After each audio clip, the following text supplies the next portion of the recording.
Hello, Democrats. OH. OH.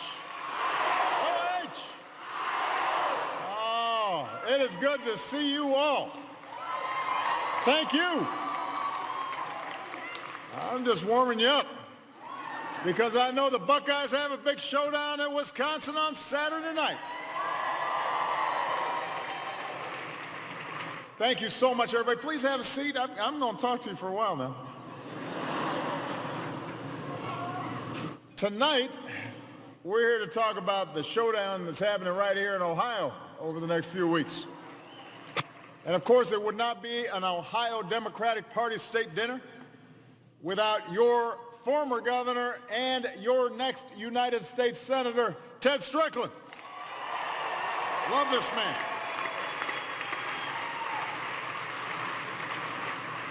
Your current senator who's fighting for you every single day, Sherrod Brown.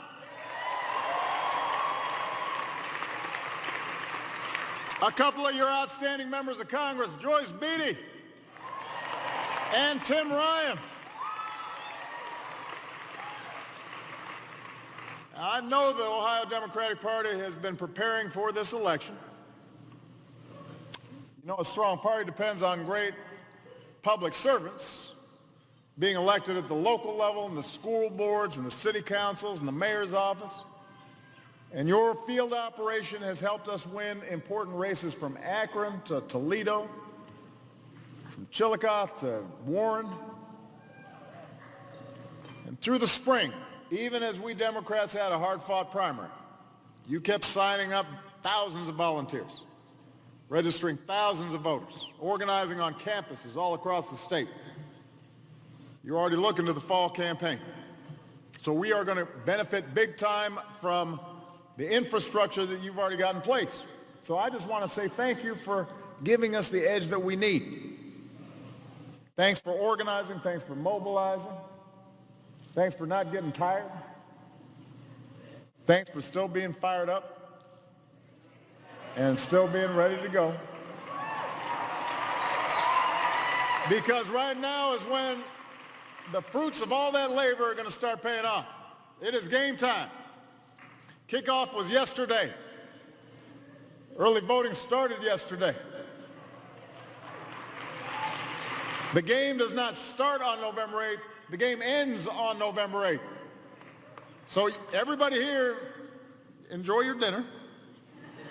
Everybody looks cute. But tomorrow, you got to put on those walking shoes. You got to start making those calls and knocking on doors, getting everybody out to vote early. That's how we won in 2008. That's how we're going to win in 2016.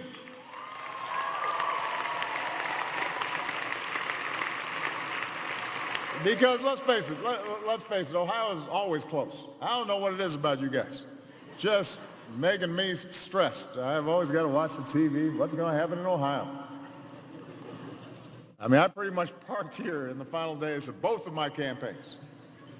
In 2008, I was here in Columbus 2 days before Election Day. In 2012, I was here the day before Election Day. And it makes me think about how far we've come together. Not just the fact that I had no gray hair in those pictures. Think about the road we've traveled. Together we fought our way back from the worst economic crisis since the Great Depression. Our businesses have now turned job losses into 15 million new jobs. We turned around an auto industry that Ohio communities depend on. And our automakers are making the best cars in the world, and they are selling more than ever, thanks to outstanding UAW workers who take great pride in what they do. We slashed our dependence on foreign oil. Folks don't even notice gas prices being cheap anymore. We more than doubled our production of renewable energy. We've got incomes rising again, rose faster last year than any time on record. all demographic groups. Poverty fell last year by the largest amount since 1968, since I was 7 years old. The uninsured rate is at an all-time low. 20 million people have health insurance that didn't have it before, including folks right here in the great state of Ohio. We brought more of our brave troops home to their families. We delivered justice to bin Laden. And in today's America, wherever you live, you can marry whoever you love.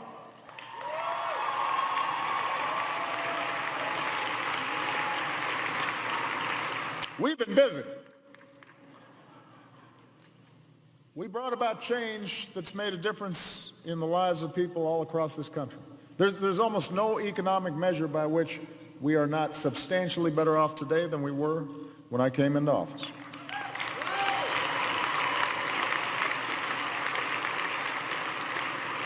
That's what the hard work and the determination of the American people can do. That's what strong, principled, democratic leadership can do. That's what a president who has your back and is listening to you and cares about you can do. And that's what great members of Congress and a Democratic majority in Congress can do. And that's why we've got to elect Hillary Clinton as the next president of the United States. That's why we've got to elect Ted Strickland to be the next great senator from Ohio.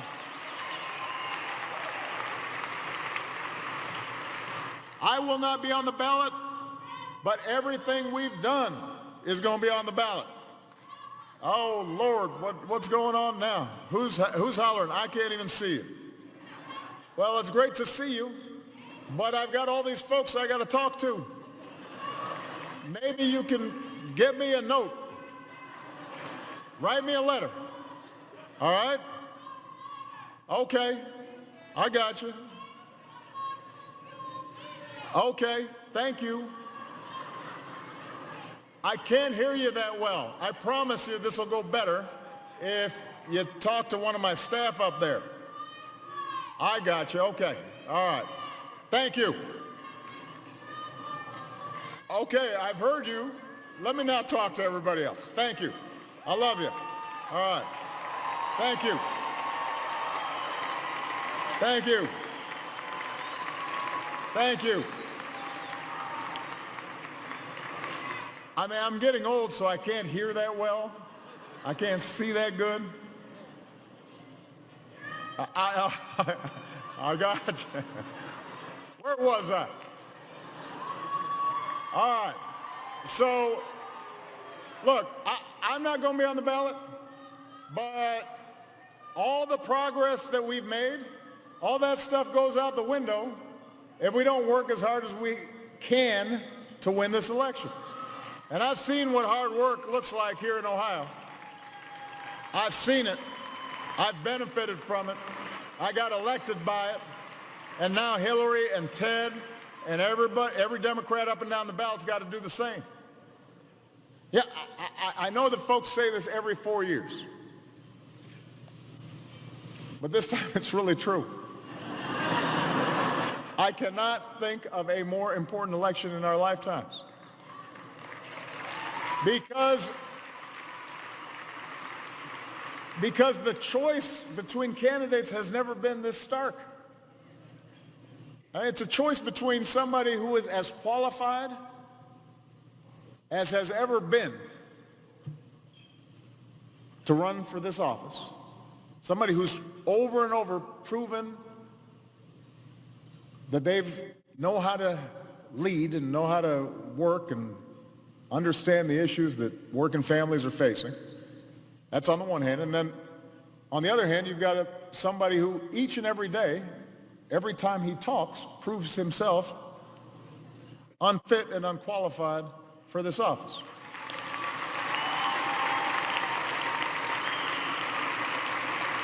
And I don't need to spend a huge amount of time selling this crowd on Hillary.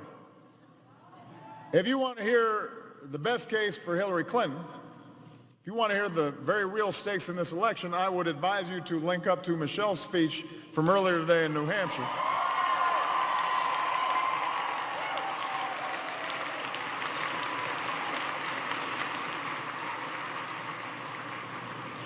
She was pretty good. I mean, that's why you get married, to improve your gene pool. So your kids end up being superior to you.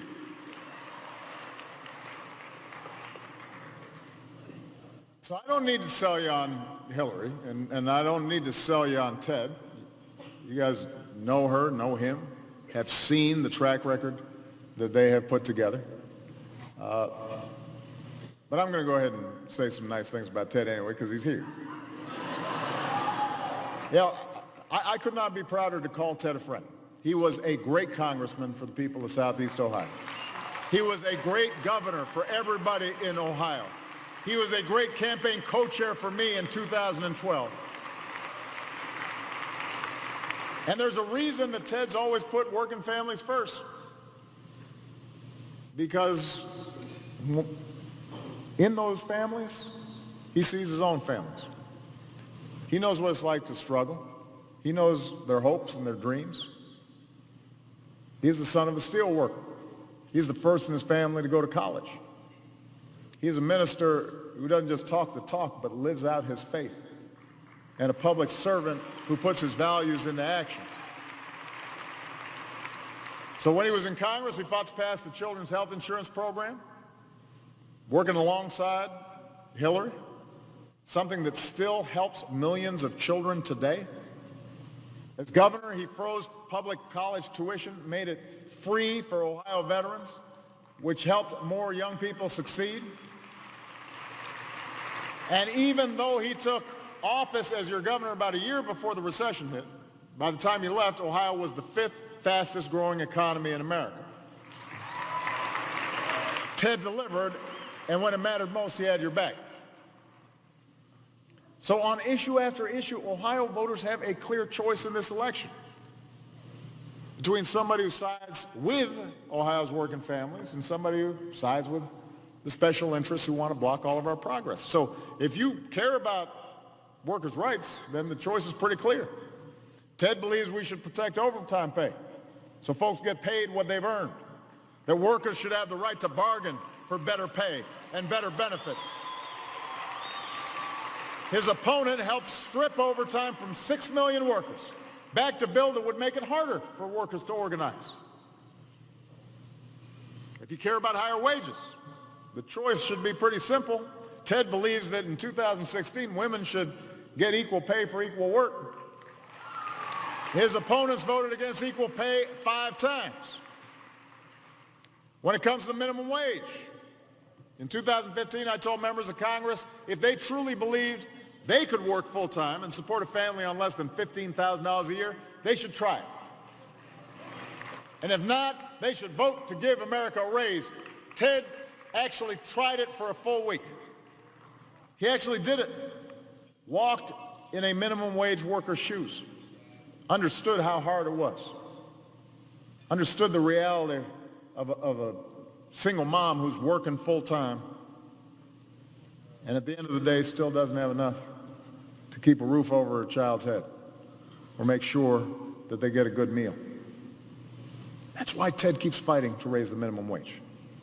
And his opponent has voted against it again and again and again. So that's the choice in this election. If you care about keeping our cops and our kids safe, you've got a choice.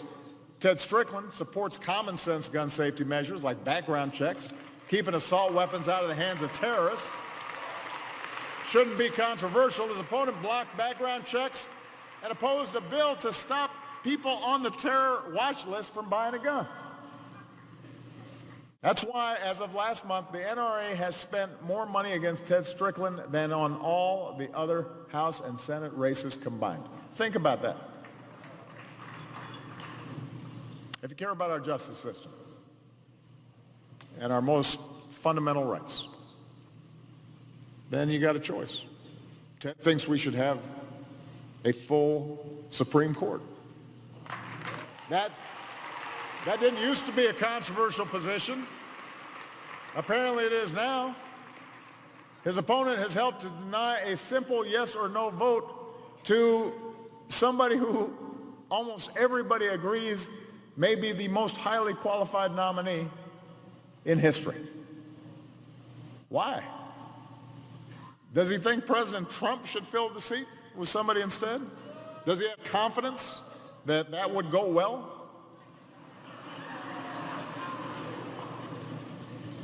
Which brings me to another fairly substantial difference. Unlike his opponent, Ted Strickland has never supported Donald Trump. Hadn't done it. Now, I understand that Ted's opponent's finally withdrawn his support from Donald Trump after looking at the polling, now that it's politically expedient. But he supported him up until last week. So I guess it was okay when Trump was attacking minorities, suggesting that Mexicans were rapists and Muslims were unpatriotic, and insulting Gold Star moms and making fun of disabled Americans. I guess that didn't quite tip it over the edge. Why was that okay? And now he says he'll vote for the vice presidential nominee instead. Except that guy still supports Donald Trump. Does anybody really think that Ted's opponent is going to be a check on a Trump presidency? Are we really going to risk giving Donald Trump the congressional majority he'd need to roll back all the progress that we've made over the past 8 years? Look, we know that most Republicans don't think the way Donald Trump does. Even in a banquet like this, full of hardcore Democrats. We have Republican friends. We got Republican neighbors. We at the Little League game, soccer game, parent-teachers conference, we meet them. Some great people. We don't even think that most Republican politicians actually really believe that Donald Trump's qualified to be president. I know because I talk to them. They're all like, man, this is really bad. We're just trying to get through this. But so the problem is not that all Republicans think the way this guy does. The problem is that they've been riding this tiger for a long time. They've been feeding their base all kinds of crazy for years, primarily for political expedience. So if Trump was running around saying I wasn't born here, they were okay with that as long as it helped them with votes. If some of these folks on talk radio started talking about how I was the Antichrist, well, it's just politics. You think I'm joking? If somebody completely denies climate change or is filled up with all kinds of conspiracy theories about how me and Hillary started ISIL, or that we were plotting to declare martial law and take away everybody's guns, and we did a military exercise. Pentagon does these periodically in Texas, and suddenly all the folks in Texas were all like, they're going to take over right now. I'm serious. And then the senator down there said, yeah, we better look into that. And the governor says, well, I don't know. What do you mean you don't know? What does that mean? Really? You think that, the entire Pentagon said, oh, really? You want to declare martial law and take over Texas? Let's do it under the guise of routine training missions, and everybody's going to be... But They took it seriously. This is in the swamp of crazy that has been fed over and over and over and over again. And look, you know, and it's you know, there's sort of a spectrum, right? Yeah, it's a whole kind of ecosystem, you know. And look, if I watched Fox News, I wouldn't vote for me.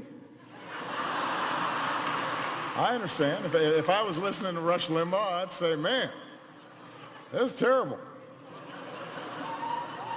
Fortunately, I have a more diverse sources of information. But I want to make a serious point here, because I'm really not exaggerating. Everything I'm saying are actual things that have been said, and that people, a fairly sizable number of people in the Republican primaries believe. And the people who knew better didn't say anything. They didn't say, well, you know what, I disagree with his economic policies, but that goes too far. They didn't say, well, you know, I'm not sure his foreign policy is the right one for America, but, you know, we can't allow our politics to descend into the gutter. People like Ted's opponent. They stood by while this happened. And Donald Trump, as he's prone to do, he didn't build the building himself, but he just slapped his name on it and took credit for it. And that's what's happened in their party. All that bile, all the exaggeration, all the stuff that was not grounded in fact, just kind of bubbled up, started surfacing. They know better, a lot of these folks who ran, and they didn't say anything. And so they don't get credit for, at the very last minute, when finally the guy that they nominated and they endorsed and they supported is caught on tape saying things that no decent person would even think, much less say, much less brag about, much less laugh about or joke about, much less act on.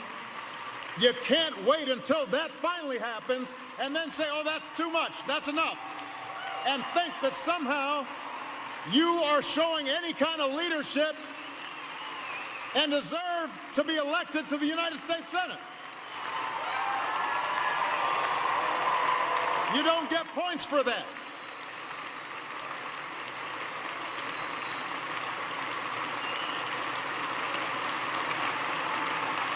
In fact, I'm more forgiving of the people who actually believe it than the people who know better and stood silently by out of political expediency, because it was politically convenient.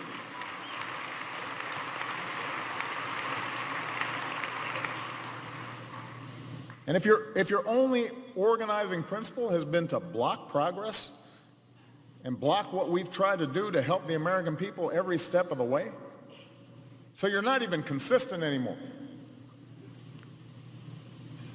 You claim the mantle of the party of family values. And this is the guy you nominate and stand by and endorse and campaign with until finally, at the 11th hour, you withdraw your nomination? You don't get credit for that.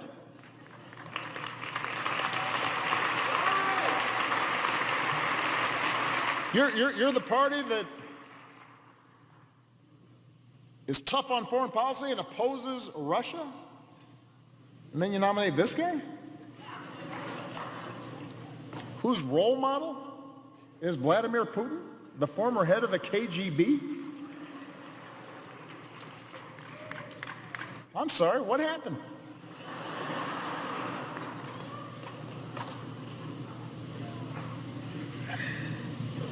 It's disappointing. It really is. Because yes, I'm a Democrat, but I'm an American first. And I actually believe in a strong two-party system. And I think that the marketplace of ideas should have a reasonable common sense Republican Party debating a reasonable common sense Democratic Party, but that is not what we have right now. And the reason is because people like Ted's opponents, who know better, have stood silently by.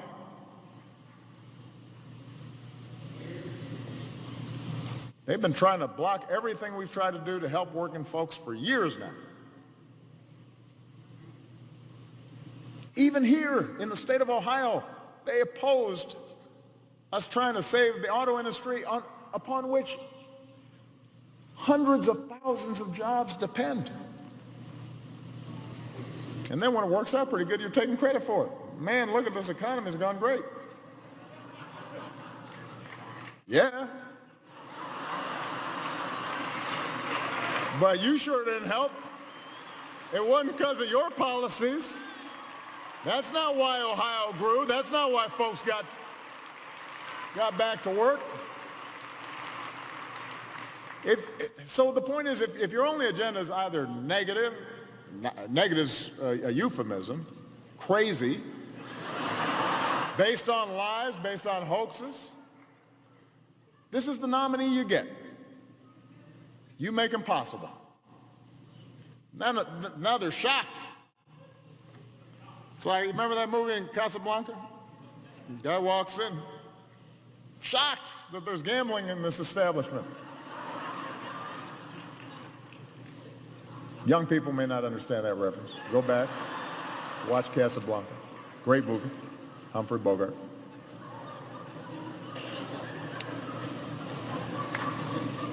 So Donald Trump may make most Republican politicians look a little bit better by comparison. I mean, it's like the bar's gotten so low. But these are the same Republicans who tried to block us from rescuing the economy. Did not offer a single vote when it came to the recovery package that made sure that we started growing again long before any other advanced economy did. Same folks who didn't vote for the auto industry assistance that resulted now in record-breaking auto sales. The same folks who tried to take away folks' health insurance every chance they get, who refused to allow votes on giving minimum wage workers a raise, refused to support making sure women earn equal pay for equal work. How hard a concept is that? Why would you want your daughter to get paid 80 cents for doing the same job that somebody else's son is getting paid $1 to do? That doesn't make any sense.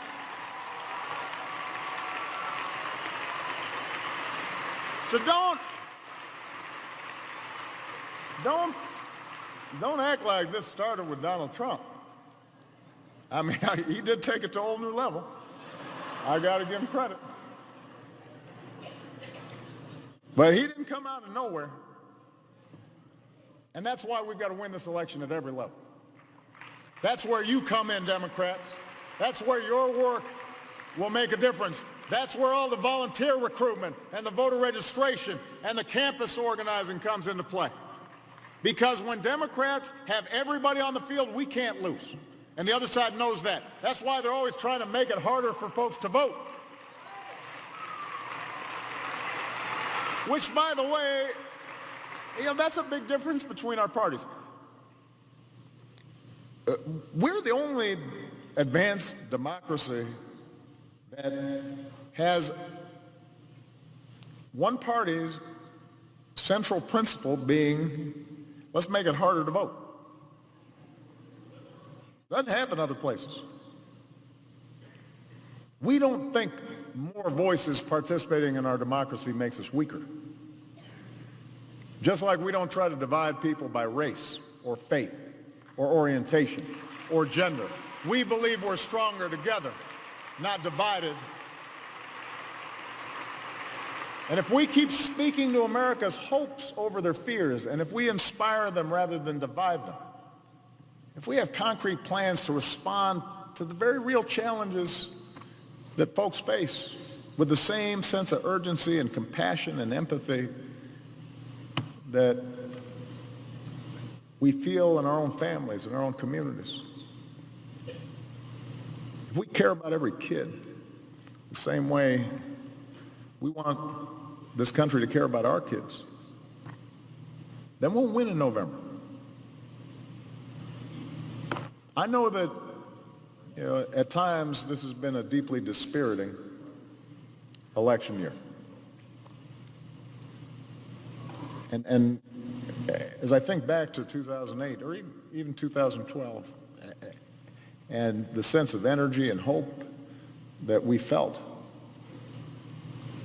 and I think about all the incredible work that we've done and the promises that we've delivered on, sometimes you wonder, how did we get to the point where we have such rancor? And there are a lot of theories about it. People have real struggles in pockets of this country. Change is happening fast, sometimes faster than we feel like we can absorb.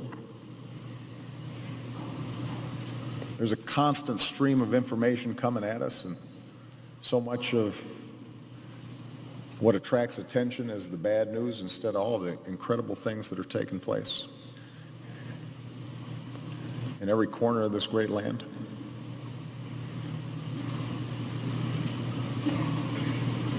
But some of it, I think, really does just have to do with the fact that what's best in us has all too often stood on the sidelines and hasn't been heard and has left the field to some of our worst impulses.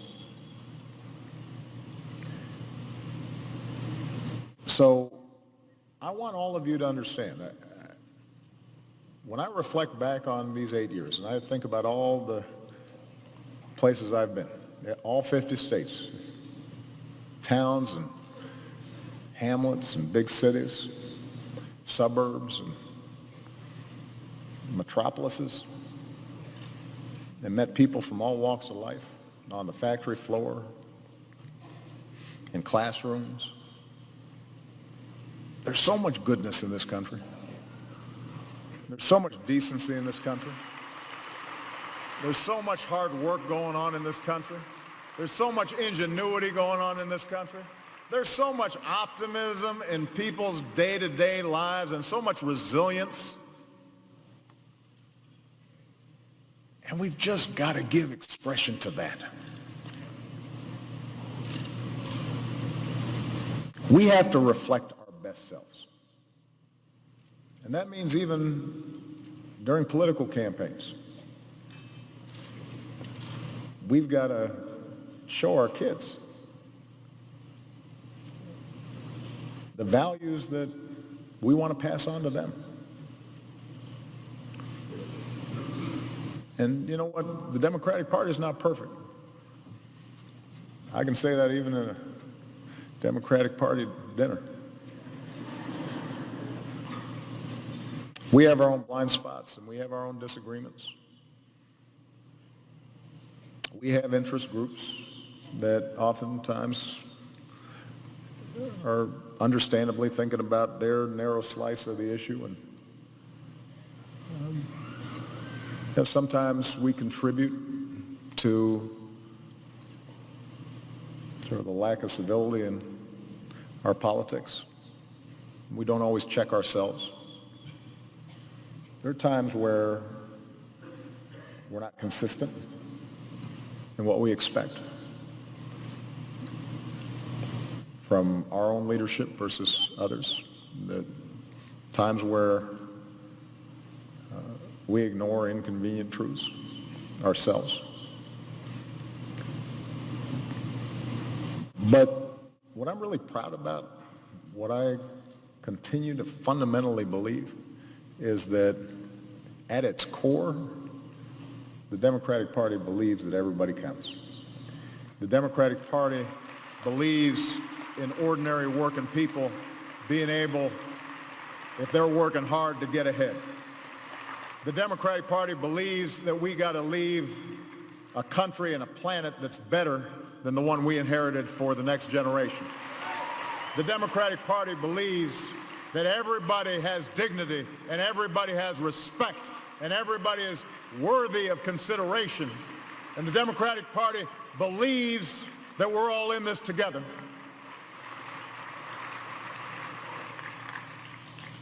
And that's what we have to show for the next